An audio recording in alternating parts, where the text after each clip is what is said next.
Halo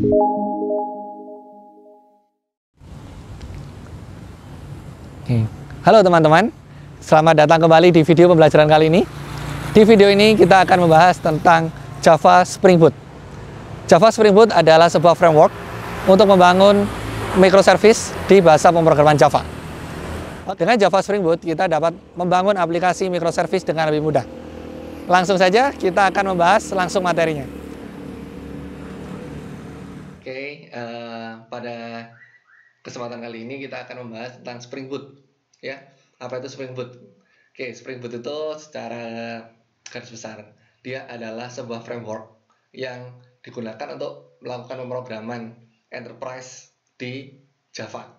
Nah, Spring Boot itu pada dasarnya adalah turunan dari Spring. Maka dari itu, di dalam slide ini kita akan bahas Spring dan Spring Boot itu seperti apa.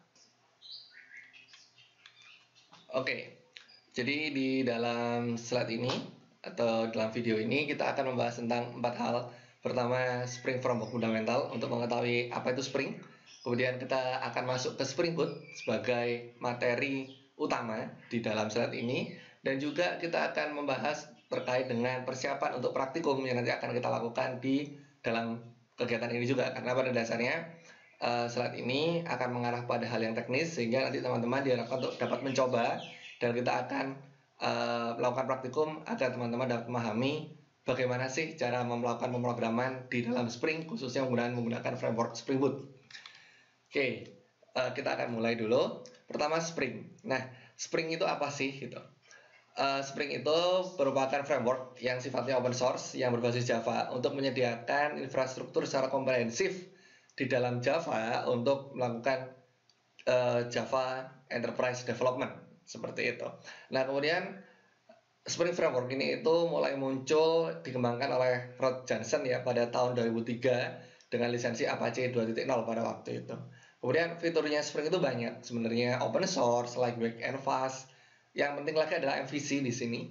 Karena kita nanti akan menggunakan Spring untuk membangun web atau bahkan backend dan sebagainya yang bersifat nantinya ada MVC di dalam situ, sehingga teman-teman nanti lebih mudah dalam melakukan maintenance-nya.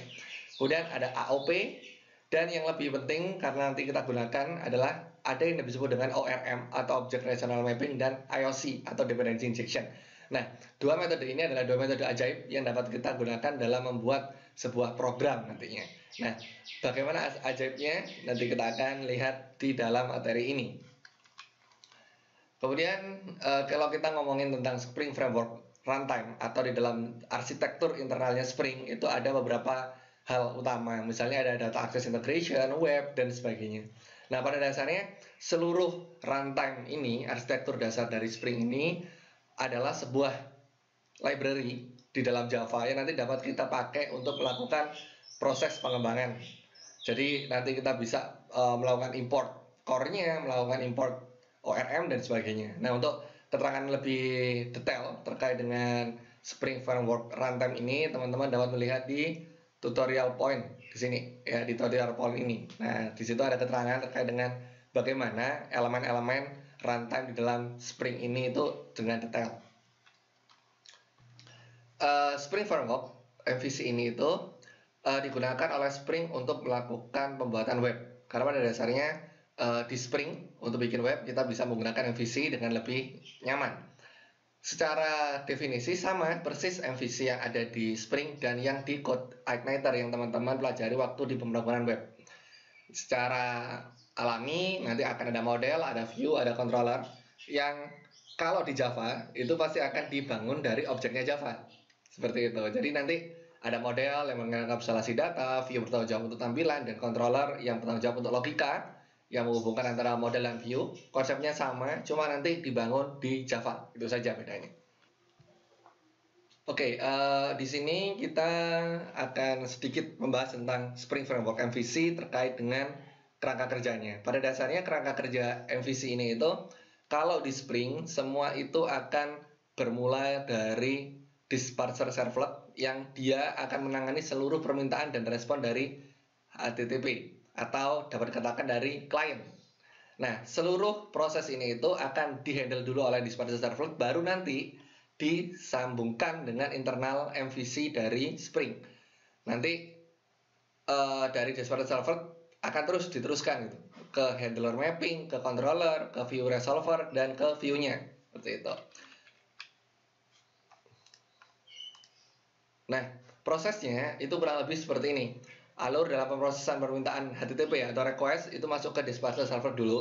Kemudian setelah menerima permintaan tersebut, dispatcher server akan meminta handler mapping menghubungi controller yang sesuai.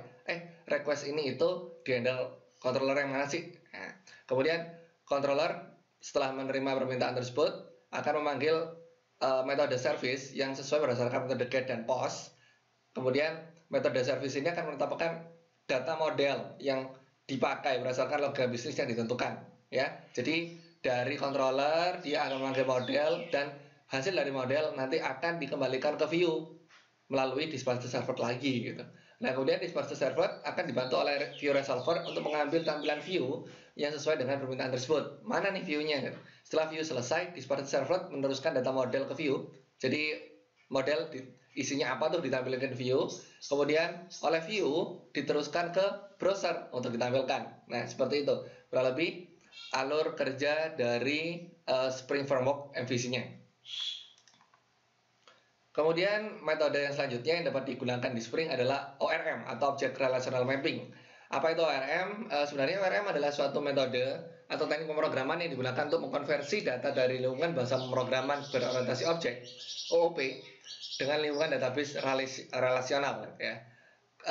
Kasusnya adalah ORM bertugas sebagai penghubung dan sekaligus mempermudah kita dalam membuat aplikasi yang menggunakan database relasional agar menjadikan tugas kita lebih efisien pada dasarnya.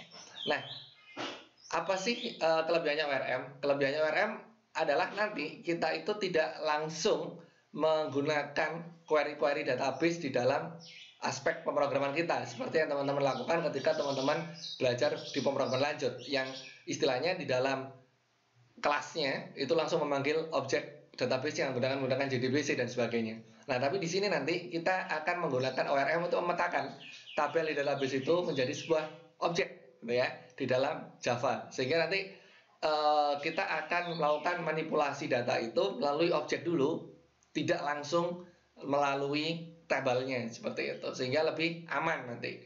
Sehingga kalau dikatakan sebagai penghubung, ya, jadi kita lihat di sini OOP ini adalah objek kita yang kita buat di program kita, kemudian melalui ORM objek itu akan dihubungkan, ya, akan dihubungkan dengan tabel yang ada di database, sehingga nanti simpelnya kita punya sebuah objek yang mewakili tabel di database. Nah, objek ini nanti kita wujudkan dalam bentuk Pojo atau plain object Java object. Kalau teman-teman lebih familiar, biasanya Pojo ini itu disebut dengan kelas setter getter. Nah, itu yang nanti akan kita pakai sebagai penghubung antara database dengan program kita dengan tidak langsung seperti itu, sehingga nanti tidak ada pengolahan query secara langsung di dalam program kita, sehingga tidak akan bisa dibobol. Nah, itu kelebihannya. Oke, kelebihannya ya seperti yang saya katakan tadi, mempercepat pengembangan program, membuat akses data menjadi lebih portable karena tidak langsung menggunakan query, dan mensupport pengapsulan bisnis rule pada lapisan data akses.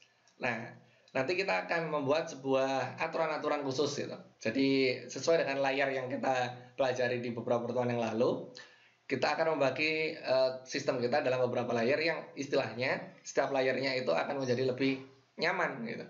Kemudian akan mengenerate boilerplate untuk CRUD. Nah, CRUD nanti kita gunakan ORM ini tuh sebenarnya konsepnya sama aja dengan CRUD yang menggunakan query biasanya, namun di sini kita menggunakan teknis yang akan berbeda, yang nantinya diteruskan ke CRUD yang biasanya itu. Namun di pemrograman kita tidak langsung memanggil CRUD-nya, tidak ada insert, select, dan teman-temannya, tapi nanti kita akan menggunakan istilah yang berbeda. Kemudian kalau di Java kita menggunakan ORM itu dengan menggunakan library, misalnya Hibernate, Toplink, Eclipse Link, OpenJPA, Mebatis, dan lain sebagainya. Jadi object relational mapping itu dapat diwujudkan kalau di Java dengan menggunakan library khusus. Oke, nah seperti ini contoh ORM, teman-teman. Yang sebelah kiri ini adalah kelas atau yang nantinya akan kita buat sebagai objek di dalam bahasa pemrograman kita. Yang sisi kanan adalah tabel di dalam database. Nah, dengan menggunakan ORM, kita itu semacam menembak atau memetakan ya satu objek yang berdasarkan kelas tertentu di dalam pemrograman kita itu akan dibangun untuk mewakili tabel yang ada di dalam database. Misalnya di sini tabel student itu akan diwakili oleh kelas student. Misalnya seperti itu. Nah, di dalam Java, kelas yang sifatnya seperti ini itu disebut dengan entity class. Jadi kelas yang mempunyai sifat untuk mewakili entitas tertentu. Nah, entitas tertentunya itu adalah data pada dasarnya, sehingga nanti kita akan bisa lakukan hubungan ini. Biasanya, teman-teman kalau menggunakan kelas ini itu, biasanya kelas ini disebut setter atau getter. Tapi pada dasarnya, dalam definisi resminya, Java mengatakan kelas yang seperti ini itu disebut dengan POJO, Plain Object Java Object, yang nantinya akan kita bangun POJO itu menjadi entity karena akan mewakili entitas tertentu di dalam database. Nah, sistem korespondensinya adalah korespondensi satu-satu. Satu tabel, satu kelas. Begitu juga kalau nanti ada tabel lagi, ya bikin kelas baru. Seperti itu. Kemudian, metode yang ajaib lagi adalah AIOC atau Inversion of Control. Atau kalau di Java lebih sering disebut dengan dependency injection. Nah, pada dasarnya, IOC itu apa sih? Adalah konsep yang banyak digunakan oleh berbagai macam framework untuk membantu programmer dalam mengatur ketergantungan antara masing-masing komponen. Ketergantungan ini maksudnya apa? Biasanya kita kalau membangun sebuah hubungan antar kelas kita menggunakan relasi. Nah, namun kalau di dalam IOC, relasi seperti asosiasi, seperti inheritance itu akan dibuat dengan cara yang berbeda. Oke, sehingga dalam konsep IOC, aliran kontrol akan diatur secara terpusat yang biasanya diletakkan dalam kontainer. Jadi nanti akan ada wadah yang mewadahi kelas atau objek ini itu jadi apa sih? Nah, kayak gitu. Kemudian artinya programmer tidak lagi perlu mengetahui bagaimana dan kapan sebuah komponen dapat digunakan, karena kita tinggal menggunakan IOC ini dan nanti semua kontrol akan dikendalikan oleh IOC sendiri. Sehingga IOC itu pada dasarnya adalah sebuah prinsip dalam rekayasa perangkat lunak untuk mengontrol sebuah objek atau bagian dari program yang ditransfer ke wadah tadi kita sebut kontainer atau kerangka kerja atau framework. Kita akan bahas IOC di Spring. Pada dasarnya Spring Container ini mewadahi sebuah elemen-elemen tertentu yang dapat digunakan untuk menginjeksi objek yang kita buat sebagai objek tertentu di dalam Spring. Jadi Spring Container ini itu berisi elemen-elemen tersebut yang nantinya Spring Container ini akan menginjek atau menyuntik objek yang kita punya di program kita. Seperti itu. Gampangannya, nantinya objek kita itu akan melakukan inheritance kepada elemen-elemen yang ada di dalam Spring. Namun, cara inheritance-nya berbeda. Tidak lagi menggunakan extend, tapi menggunakan anotasi nanti ketika kita menggunakan di Spring. Gimana? Nanti kan kita bahas di praktikumnya seperti itu. Sehingga secara langsung Spring Container itu akan memberikan tanggung jawabnya secara langsung ke dalam beberapa objek yang nanti kita buat di dalam program kita tanpa harus program kita itu melakukan extend ke dalam kelas-kelasnya Spring. Tapi dibalik, kelasnya Spring yang menyuntik kelas kita. Jadi dibalik konsepnya. Nanti bagaimana? Nanti unik, karena ini adalah metode ajaib yang nanti akan kita pakai di dalam Spring, sehingga program kita akan menjadi lebih simpel penulisannya. Oke, kita akan masuk ke Spring Boot. Tadi setelah kita membahas Spring adalah sebuah framework fundamental ya, framework dasar yang kita pakai untuk membangun sebuah web, atau khususnya yang sifatnya web ini itu enterprise kalau di Java. Nah, Spring memiliki elemen-elemen yang sudah sangat baik, sudah sangat lengkap, yang nantinya dapat dipakai dalam membangun web. Sebenarnya kita membangun web pakai Spring aja itu sudah bisa. Namun, ketika kita menggunakan Spring untuk membangun web, kita perlu mengkonfigurasi beberapa hal, nyeting dan sebagainya. Dan dapat dikatakan proses itu, ya dalam tanda kutip masih ribet. Gitu. Nah, muncullah sebuah framework baru yang disebut dengan Spring Boot. Framework ini pada dasarnya adalah framework Spring juga yang ada di dalam Spring, namun sangat sederhana.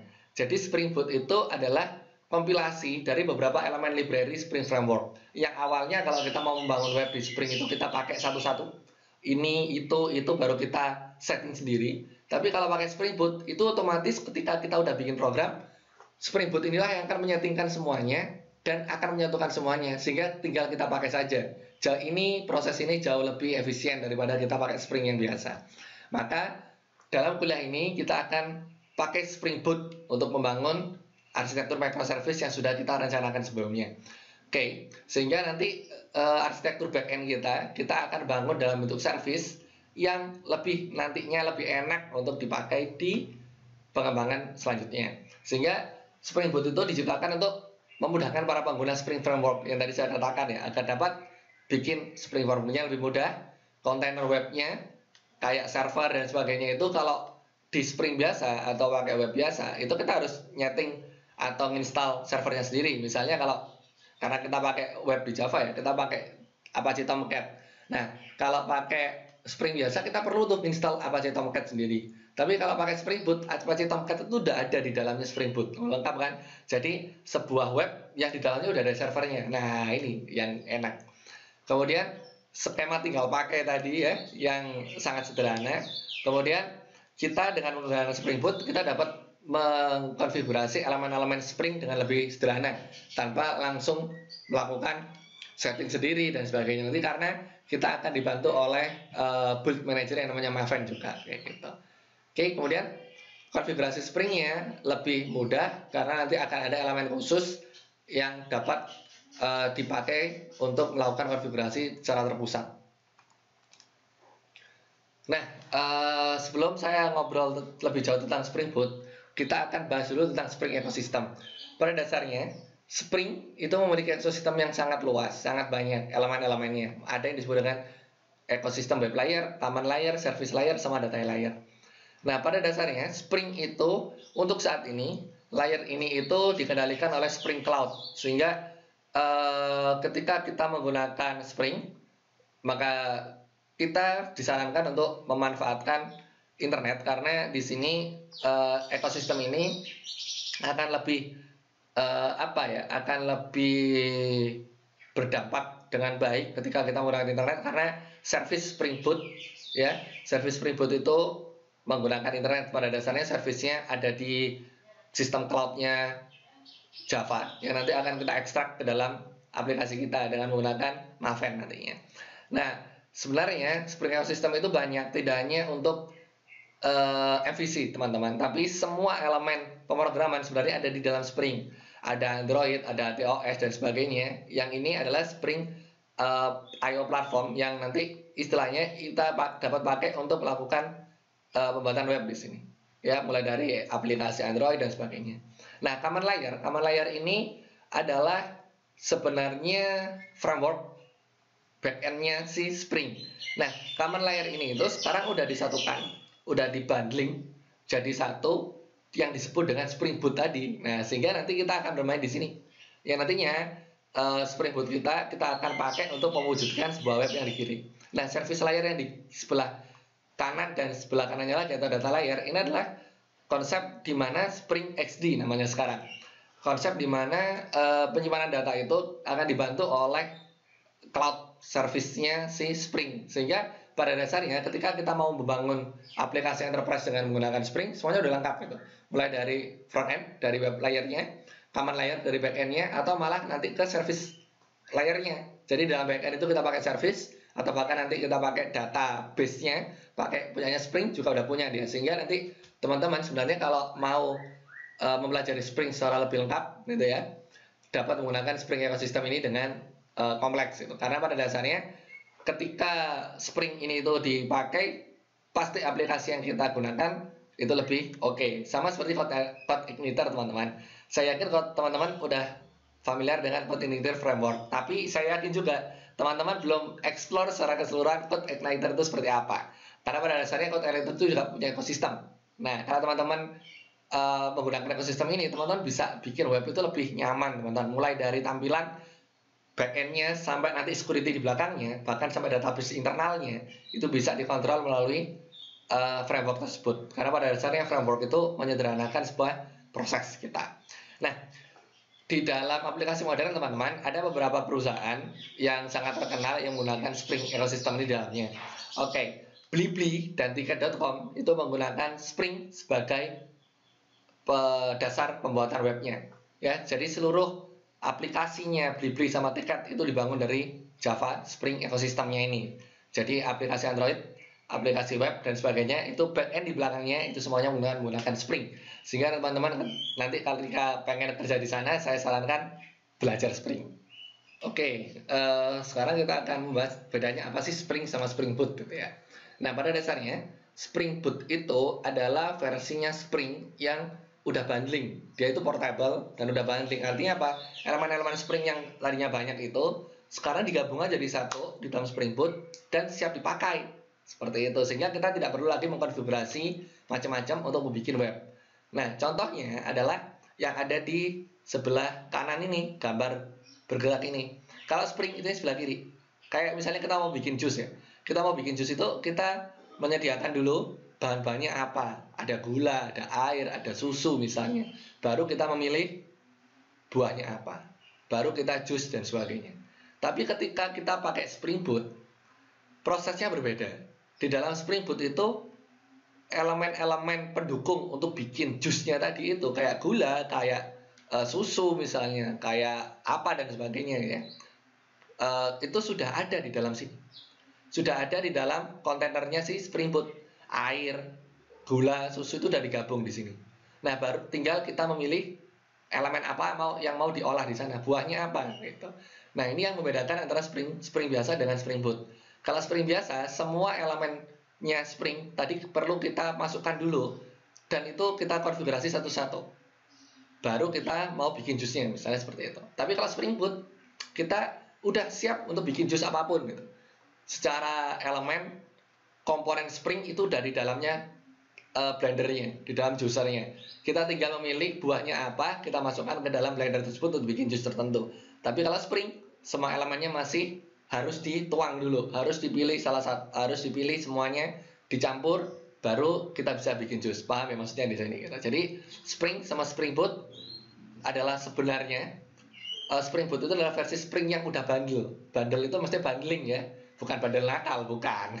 Bundling, maksudnya elemen-elemen kontainernya Spring tadi udah di dalamnya Spring Boot, sehingga Spring Boot itu lebih enak untuk dipakai ketika bikin web. Kita mau bikin web seperti apa, udah ada tuh elemen di dalam Spring Boot-nya. Daripada kita menggunakan Spring biasa, kita harus mengotak-atik elemen internalnya Spring untuk bikin web. Dan itu dipanggil satu-satu. Tapi kalau Spring Boot udah dipanggil secara otomatis. Enak kan? Lebih sederhana. Oke, sehingga Spring Boot itu sekarang digunakan oleh pengguna atau developer sekarang untuk membuat aplikasi Spring dengan lebih nyaman. Karena pada dasarnya Spring Boot itu ada di antara Spring yang masih framework dasar itu basic framework, kemudian ada Spring Boot di atasnya yang udah enak. Nah, ini yang kita pakai nanti. Sehingga kita tidak lagi tahu Spring itu dalam belakangnya seperti apa, tapi kita perlu elemen Spring, kita tinggal panggil aja melalui Spring Boot dan itu lebih enak asli. Nah, kemudian yang selanjutnya saya akan perkenalkan kepada teman-teman sebuah teknologi yang disebut dengan Maven. Maven itu apa sih? Maven itu Java Build Tools teman-teman yang menggunakan konsep Project Object Model. Mungkin teman-teman kalau sudah sering bermain dengan Android, mungkin teman-teman familiar dengan istilah Gradle. Nah, Gradle itu sama. Gradle itu temannya Maven pada dasarnya. Cuma mungkin konsepnya berbeda. Kalau Gradle kan settingannya nanti ditaruh di manifestnya Android, kemudian nanti ada settingan gradle.io itu. Tapi kalau di Maven kita pakai POM, namanya POM atau Project Object Model. POM ini artinya apa sih? Sebenarnya sama kayak manifest kalau di Android. POM itu sebenarnya adalah file XML yang berisi konfigurasi di dalam project kita yang nanti akan dibaca oleh Maven, kayak gitu. Oke, nah Maven enaknya kalau di dalam IDE Java terbaru, Maven ini udah include di dalamnya IDE tersebut, sehingga ketika kita sudah mau menggunakan Maven, dia udah include kok gitu. Apalagi kalau misalnya kita pakai NetBeans versi baru, Java biasa aja itu sudah dilengkapi oleh Maven, sehingga ya sekarang lagi happening nih penggunaan Java Build Tools, sehingga dengan Java Build Tools kita tidak lagi mengalami problem-problem yang ada di dalam pemrograman Java secara manual yang kita lakukan kemarin, karena Maven itu memiliki beberapa kelebihan. Pertama, kita bisa membuka atau membuat project ya yang dapat nantinya dibuka oleh berbagai IDE. Kalau kemarin kan ada IDE yang umum ya, ada Eclipse sama NetBeans. Project NetBeans bisa jadi strukturnya beda dengan Eclipse, begitu juga sebaliknya, sehingga ketika dibuka di ide yang berbeda itu pasti akan menjadikan itu konflik. Project Eclipse dibuka di NetBeans, konflik. Begitu juga sebaliknya. Memang ada sih konverternya, tapi tidak bisa dengan nyaman gitu, tidak langsung bisa dipakai. Tapi dengan Maven, strukturnya bikin itu Maven, dan itu bisa dibaca oleh kedua IDE tadi. Ya, kemudian dengan Maven, struktur kontrol folder itu dilakukan oleh Maven sendiri. Jadi kita tidak bingung lagi untuk menata foldernya sendiri. Kemudian Maven akan memanggil seluruh framework yang digunakan untuk membangun web kita. Misalnya dalam Spring Boot tadi. Nah, konsep menggabungkan elemen-elemen Spring di dalam Spring Boot itu dibantu oleh Maven juga pada dasarnya, sehingga kita nanti tidak perlu lagi memanggil elemen-elemen Spring secara manual satu-satu, tapi Maven lah yang nanti akan membantu kita dalam memanggil elemen tersebut secara lebih compact, istilahnya lebih compact, lebih enak, sehingga konsep Spring Boot tadi itu dapat dipakai dengan lebih maksimal ketika ada Maven, karena pada dasarnya seluruh elemen atau library yang kita pakai nanti akan dikumpulkan dalam satu tempat, satu folder ya. Biasanya kalau Maven itu namanya .m2 namanya. Nah, di situ elemen-elemen Spring atau elemen-elemen web yang kita pakai di dalam web kita nanti akan dipanggil di situ, sehingga lebih mudah dan lebih nyaman. Nah, kemudian ada yang disebut dengan berkas POM. POM itu bentuknya seperti ini, teman-teman. Jadi bentuknya XML, kurang lebih ada beberapa elemen. XML ini tuh ada 3 elemen. Pertama ada identifier project, nama project kita, versi berapa dan sebagainya. Kemudian ada keterangan. Kalau keterangan ini sifatnya opsional, namanya keterangan, oh ini web apa, project apa sih, dibikin oleh siapa, kayak gitu, bebas. Kemudian yang penting itu adalah library yang dibutuhkan, karena di sini dependensi ini adalah settingan library yang kita pakai untuk membangun web kita. Nah, kalau di Java ini tuh sama seperti teman-teman menambahkan library sendiri di dalam jarnya itu gitu. Ketika teman-teman bikin project yang di NetBeans versi lama kan teman-teman bikin nambahin library-nya itu kan di add library deh, yang library klik kanan, add jar folder dan sebagainya. Tapi kalau pakai Maven, seluruh dependensi ini itu diatur oleh Maven. Kita tinggal ngapain? Kita tinggal nulisin kita butuh dependensi apa, kita tulis di sini, dan secara otomatis Maven akan downloadin gitu. Akan downloadin dari internet. Maka dari itu ketika kita ngoding pakai Maven, kita perlu internet. Sama seperti teman-teman pakai Gradle di Android, pasti butuh internet karena sinkronisasi pasti butuh internet di sini. Karena proses download dependensi ini dilakukan secara online kayak gitu. Nah, isi berkas POM seperti yang saya katakan tadi, ini ada keterangan lengkapnya ya, ada identifier-nya, ada group ID-nya, terus ada dependency project-nya dan sebagainya. Ada dependency itu ada yang namanya compile, ada runtime, ada test, ada provided itu. Nah, itu keterangannya seperti itu, teman-teman dapat lihat di slide-nya. Pada dasarnya karena POM ini itu akan mengenerate download gitu ya, mengenerate pola download Maven ke dalam komputer kita yang dari internet tadi itu, maka seluruh settingan library itu kita taruh di sini pada dasarnya. Di dalam dependency itu kita taruh apa aja kita butuhkan dan Maven otomatis akan download. Maka Maven synchronization ini itu butuh internet. Jadi saya tegaskan sekali lagi, ketika teman-teman ngoding ini nanti teman-teman butuh internet ya, internet. Caranya nambah dependensi gampang aja, nanti tinggal ditambahin aja dependensi yang mau kita tulis apa di situ di bagian dependensi dengan cara seperti ini. Teman-teman kalau menggunakan XML pasti tahu ya, XML itu mirip kayak HTML, pasti pakai tag-tag, sehingga nanti ketika teman-teman nambahin dependensi ya udah panggil aja tag baru dependensi namanya, kemudian grup ID-nya apa, artefaknya apa, seperti itu. Misalnya kayak gini, grup ID-nya wargi spring4work.boot, artefak ID-nya Spring Boot, starter web dan sebagainya. Karena pada dasarnya grup, misalnya ini ya, di dalam dependensi itu ada satu grup. Nah, grup itu adalah kelompok besar dari library kita. Di dalam kelompok besar tadi ada kelompok kecil.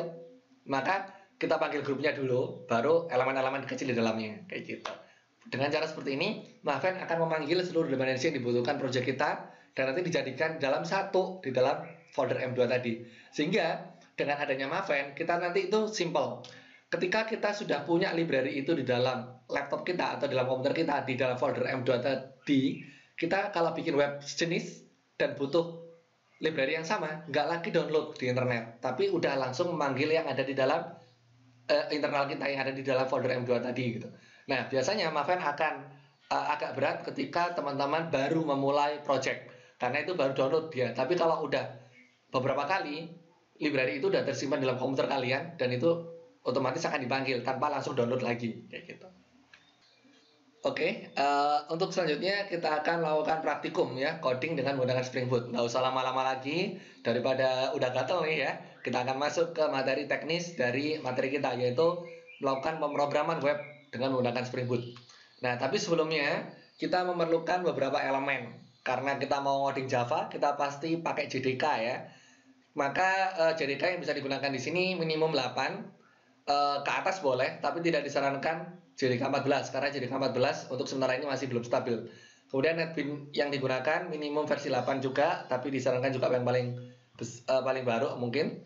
Nah, di dalam slide ini saya menggunakan NetBeans versi 11 dan JDK 13 ya. Ketika teman-teman nanti pengen sama ya monggo aja silakan di-download NetBeans 11 dan JDK 13. Nah, sama seperti yang kita bahas tadi, ketika kita melakukan pemrograman Spring atau Java Web ya, maka kita memerlukan server Apache Tomcat. Nah, tapi Apache Tomcat itu pada dasarnya bisa di-download sendiri. Namun kalau kita menggunakan Spring Boot, Apache Tomcat ini sudah dianggap sebagai library internalnya Spring Boot. Nah, keren kan? Jadi dia udah bundling di dalamnya. Kemudian sediakan koneksi internet. Sekali lagi itu yang paling penting karena Maven butuh internet. Ya, NetBeans sudah menyediakan plugin untuk melakukan pemrograman Spring Boot yang disebut dengan NB Spring Boot. Caranya teman-teman download aja di sini di plugin, klik available plugin, cari aja search Spring, maka dia akan keluar paling atas namanya NB Spring Boot. Kita coba install, next, ya asap aja, install. Kita tunggu prosesnya.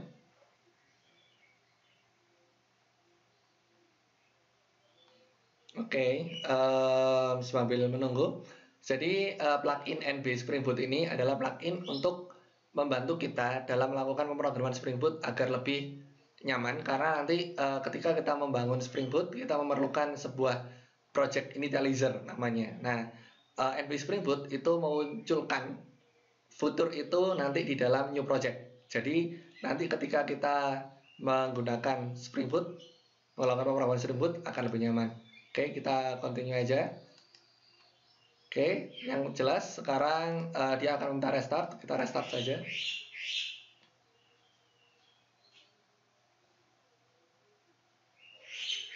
Restart, guys.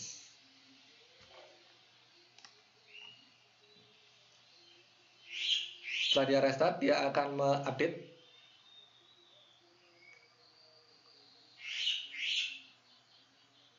Dan akan membuka lagi NetBeans-nya.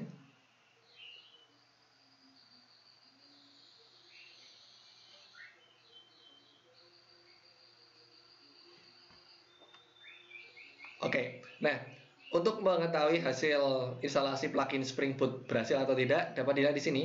Di sebelah resource monitor ini ada logonya Spring Boot kalau sudah berhasil. Sehingga ketika kita lihat di sebelahnya resource monitor sudah ada Spring Boot resource-nya ini, Spring Boot restart, itu berarti instalasi NB Spring Boot kalian sudah berhasil, dan itu dibuktikan dengan menggunakan di file.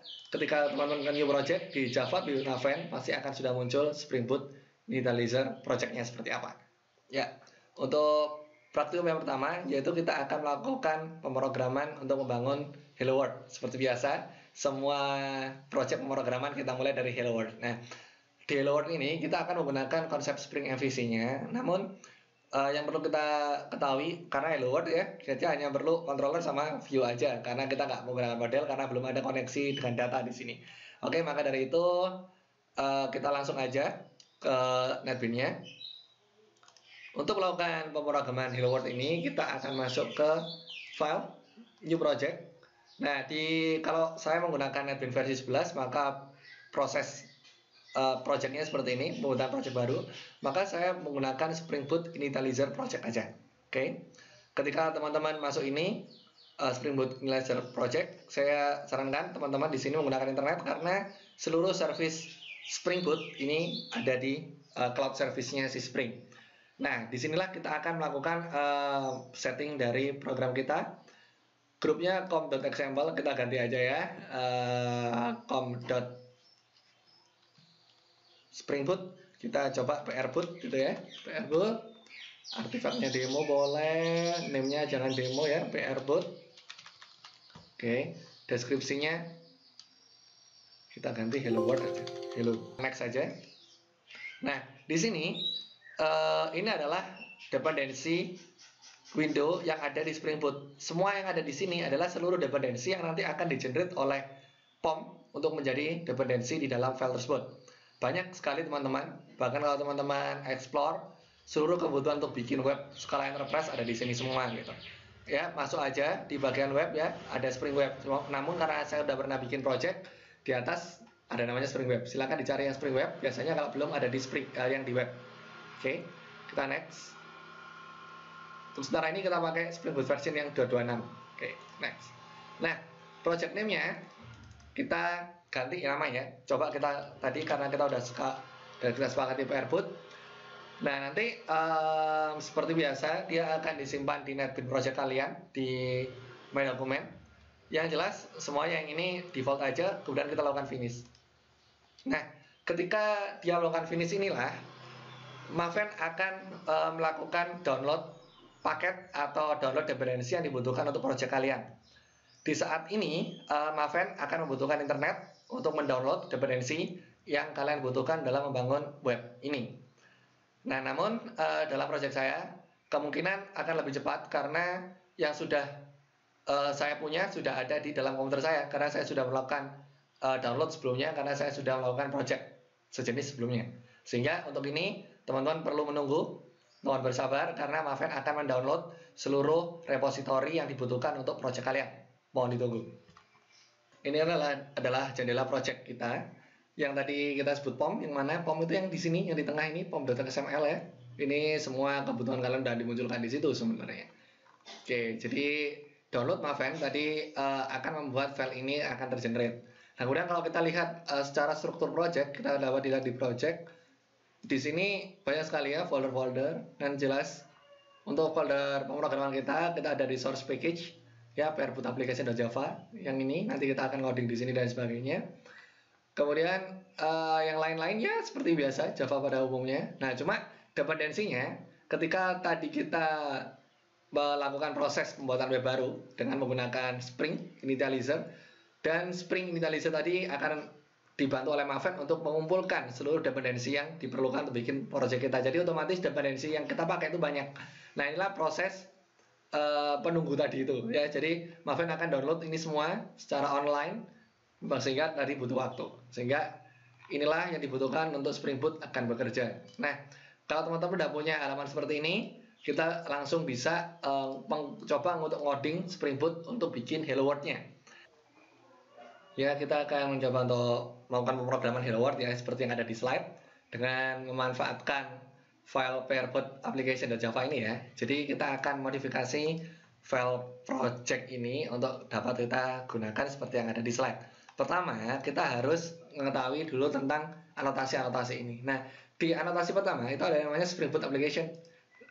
App ini dikatakan bahwa aplikasi kita agar dikenali sebagai aplikasi Spring Boot karena pada dasarnya anotasi Spring Boot application inilah yang akan membuat file project kita dikenali sebagai file project Spring Boot.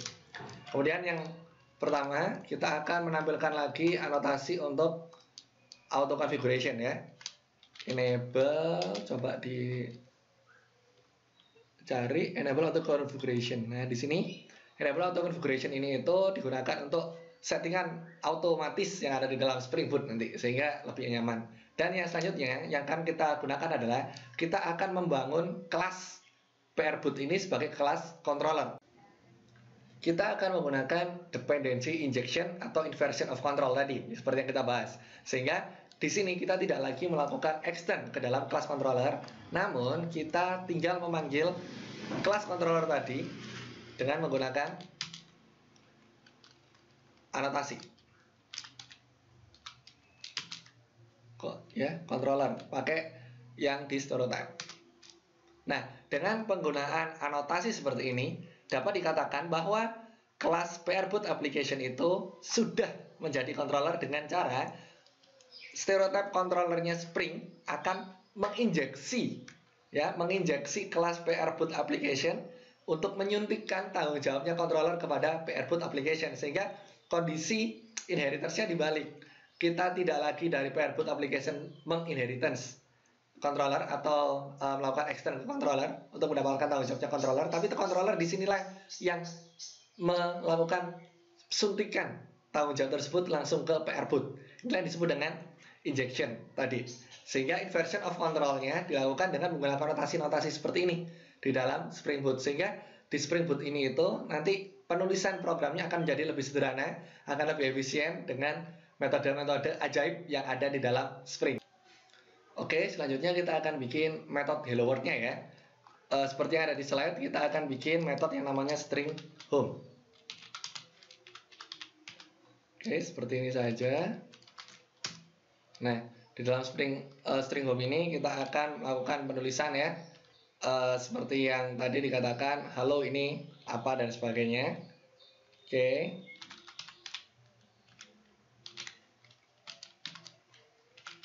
Halo ini halaman home.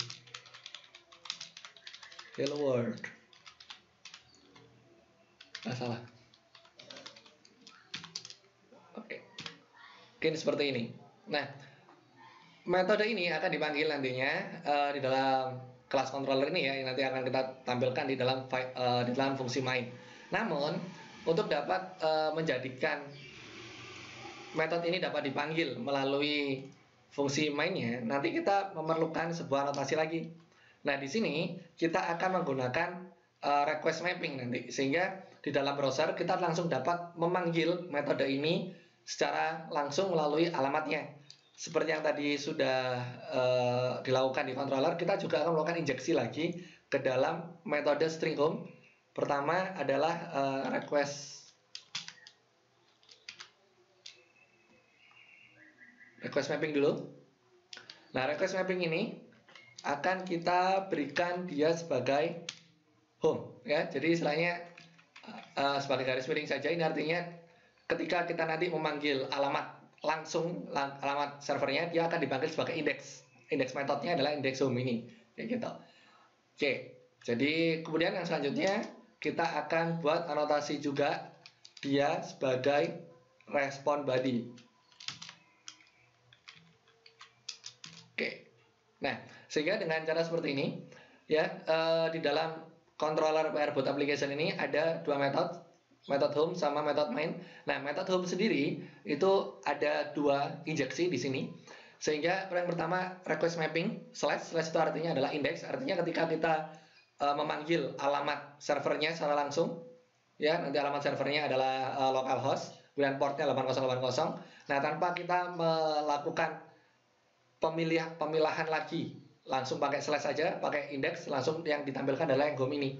Kemudian yang respon body adalah injeksi untuk menambahkan metode home ini sebagai respon dari mapping yang di request melalui index tadi. Sehingga jika index ini dipanggil, yang diresponkan apa? Yang diresponkan adalah metode home, seperti itu. Sehingga dengan cara seperti ini kita tuh bisa membuat metode itu gitu ya. Metode itu memiliki tanggung jawab yang berbeda-beda, tanggung jawab yang dapat dikatakan gabungan dari beberapa tanggung jawab yang udah ada kontainernya. Sehingga dengan cara seperti ini kita tuh semacam membangun sebuah metode ya, atau membangun nanti kalau di kelas itu yang sifatnya gabungan dari beberapa tanggung jawab, sehingga dapat dikatakan, bayangkan juga bahwa proses ini akan jadi lebih efisien. Karena apa? Kalau kita pakai Java biasa, proses seperti ini itu pasti akan panjang.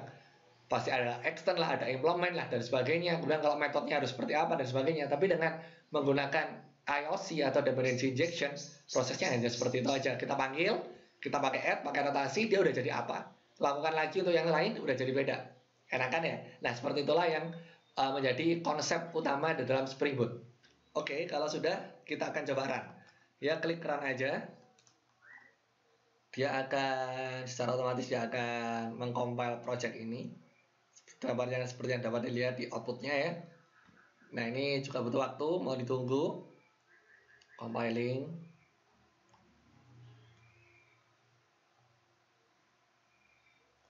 Nah, kalau sudah seperti itu berarti springnya udah jalan. Oke, halo aja. menjadikannya.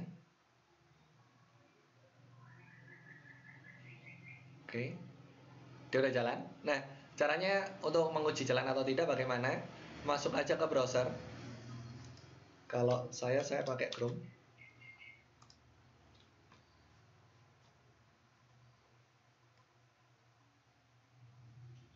Oke, kemudian kita akan memanggil alamat localhost-nya. Seperti yang tadi dikatakan, di sini kita akan menggunakan localhost dengan port 8080. Kita enter aja. Oke, selamat, program Hello World kalian sudah selesai. Dengan cara seperti ini, pada dasarnya Apache Tomcat itu sudah berjalan secara localhost di dalam aplikasi kalian. Meskipun kalian nggak install Apache Tomcat-nya, karena Apache Tomcat sudah terinclude secara default di dalam Spring Boot-nya. Ya, jadi inilah kelebihannya Spring Boot, karena di dalam Spring Boot sudah ada servernya, sehingga kita nggak perlu install sendiri. Oke, dengan cara seperti ini kalian bisa bikin web dengan lebih enak gitu. Dan selamat, Hello World sudah terjalankan. Oke, setelah terjalankan, kita kembali ke NetBeans ya. Nah, ketika udah jalan seperti itu, untuk melakukan modifikasi atau pemrograman yang lain, jangan lupa programnya harus di stop dulu. Sehingga tolong di stop, karena kalau tidak nanti run untuk selanjutnya tidak bisa, karena portnya, servernya akan jalan 2 kali, seperti itu. Oke, kita lanjutkan ke praktikum selanjutnya. Oke, kita akan lanjutkan ke praktikum kedua, yaitu dasar model view controller. Nah, di yang kali ini kita akan membuat MVC, tapi sederhana, tanpa koneksi database dulu. Nanti di sini kita akan bikin controller dan model pada dasarnya. Untuk view-nya masih view default dari browser. Nah, cuma controller yang di sini akan kita buat sebagai REST controller, agar nanti metode-metode yang ada di controller tersebut akan dapat kita jadikan service, gitu ya, seperti yang kita bahas kemarin. Nah, tapi pada waktu itu kita sudah membahas tentang web service ya. Apa itu web service? Web service merupakan standar yang digunakan untuk pertukaran data antar aplikasi atau sistem ya. Standarnya sama sehingga aplikasinya beda, sistemnya beda, masih tetap bisa jalan. Nah, kemudian kenapa sih memerlukan standar? Ya, masih sama seperti waktu itu karena setiap aplikasi yang melakukan pertukaran data bisnis menggunakan bahasa pemrograman yang berbeda atau berjalan pada platform yang berbeda juga. Nah, contoh web service yang sangat terkenal yaitu SOAP ya dan REST. Nah, tapi untuk di materi kita akan pakai REST karena secara default microservice yang ada di dalam Spring Boot itu sudah dalam bentuk REST. Sehingga REST itu client server, stateless, dapat dicas dan sebagainya, sama aja. Pada dasarnya REST adalah salah satu bentuk web service yang memang dipakai untuk aplikasi modern saat ini karena ukurannya sangat kecil. Sehingga nanti ketika kita mau bikin REST, kita harus paham bahwa REST itu adalah media pertukaran datanya. Sehingga kita punya server dan klien. Server ya istilahnya backend-nya gitu. Istilahnya server yang menyediakan sesuatu untuk menampilkan data atau sesuatunya. Kemudian kalau klien yang meminta akses tadi. Sehingga nanti ketika kita mau bikin Spring Boot ini, kita akan bikin servernya yang nantinya kliennya ini nanti adalah aplikasi webnya atau aplikasi Androidnya seperti yang kita bahas di project. Ya. Kemudian resource yang di sini yang dihasilkan berupa teks gitu. Namun formatnya bisa macam-macam.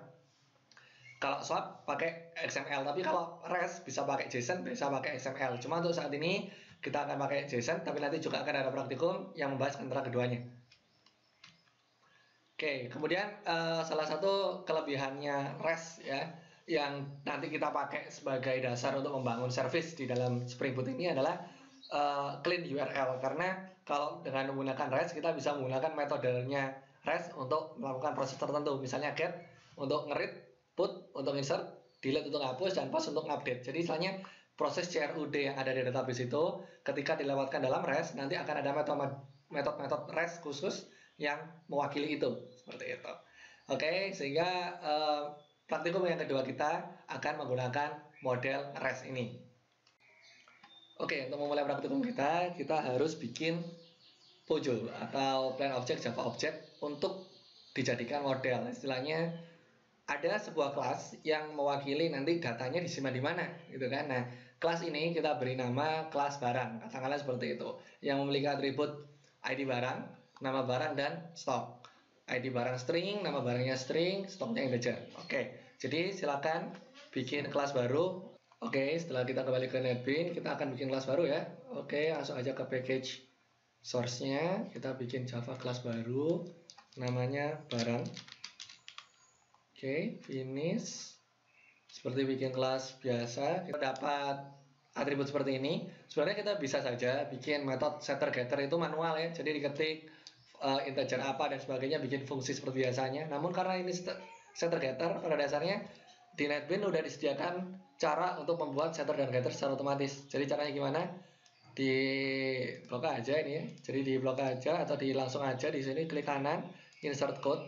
Nah, di sini ada menu untuk getter dan setter. Tulis aja getter dan setter. Silahkan dicek. Oke, kita cek semua aja biar punya metode semua. Kalau sudah di generate. Nah, kalau sudah jadi deh semuanya. Seperti itu. Jadi efisien. Nah, kemudian kita akan buat kelas barang ini jadi model ya untuk nyimpan datanya. Oke, kemudian selanjutnya kita akan bikin kelas service. Kelas service ini digunakan sebagai kelas penghubung ya nanti antara controller dan modelnya tadi, sehingga controller di sini tidak langsung berhubungan dengan model tapi dapat menggunakan metodenya di service sehingga secara bertingkat gitu. Jadi nanti istilahnya ketika ada maintenance lebih mudah untuk dilakukan. Nah, service ini pada dasarnya adalah metode untuk melakukan manipulasi terhadap model, istilahnya menampilkan hasilnya, menghapus data, dan mengupdate data dan sebagainya. Nah, di sini untuk dapat menjadikan kelas itu jadi service, kita akan langsung gunakan anotasi service dengan konsep dependency injection-nya Spring. Jadi secara otomatis kelas, kalau kita tulis kelasnya dengan anotasi service ya jadi service kayak gitu.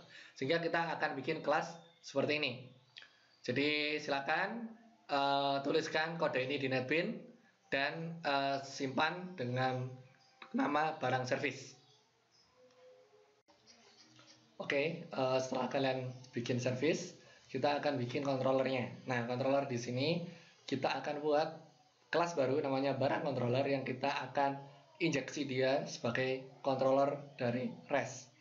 Oke, jadi seperti ini codingnya, silahkan dituliskan lagi.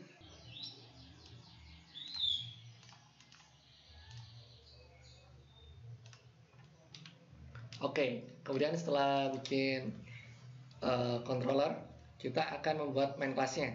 Ya, kita modifikasi aja main class yang sudah kita buat di praktikum pertama agar seperti ini. Nah, di sini ada yang disebut dengan notasi component scan. Dengan cara seperti ini, dengan anotasi component scan ini itu di dalam project ini itu secara otomatis kelas main ini itu akan mencari di dalam satu struktur project ini yang memiliki anotasi controller dan anotasi service itu yang mana saja. Jadi dia otomatis akan nyari meskipun tempatnya di folder yang berbeda.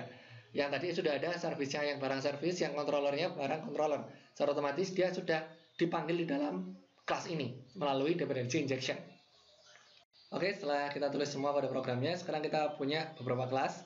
Yang pertama adalah kelas barang sebagai kelas modelnya, setter getternya. Service sebagai kelas service yang nanti akan menghubungkan antara model dan controller. Dan kemudian sekarang kita punya barang controller yang nantinya akan dipanggil di kelas utama seperti itu, dan tentu saja kelas utamanya. Nah, mari kita akan jalankan program ini. Seperti biasa, kita run aja. Oke, kita tunggu hasilnya seperti apa. Kita tunggu sampai tulisan Spring-nya keluar.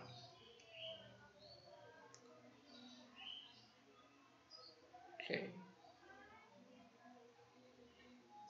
Nah, kalau sudah jalan seperti ini, artinya program kita sukses berjalan. Nah, katakanlah kalau ada error, pasti akan error sebelum masuk ke Spring. Ya sudah, kita masuk ke browser dan silakan dicoba sesuai dengan pedoman yang ada di slide. Oke, ketika kita jalankan dan ketika kita panggil localhost 8080 pasti akan error seperti ini ya. Karena kan tadi kita tidak mengatur indeksnya seperti apa. Nah, tapi andaikan kita akan redirect dia ke barang dan kemudian kita akan panggil yang method all. Kita coba all, dia akan keluar seperti ini. Nah, mungkin yang akan tampil di halamannya teman-teman mungkin akan seperti ini, yang raw ya, data yang tadi kita tuliskan di kelas barang seperti itu. Tapi karena browser saya sudah ada parser untuk JSON sehingga lebih rapi seperti ini. Nah, intinya apa? Dengan memanggil metode all seperti itu melalui browser, kita dapat menghasilkan JSON ya, JSON string yang kita dapatkan dari data modelnya. Nah, kemudian kalau kita cobakan ini untuk yang get all ya. Untuk yang nilai dengan ID misalnya satu ya data ke satu aja. Dan kalau kita kasih 2 ya, data kedua sama aja. Nah, kebetulan barang di sini kita pakai barang dengan bentuk buku ya, yang kita ambil bukunya dari bukunya Bang Raditya Dika gitu ya.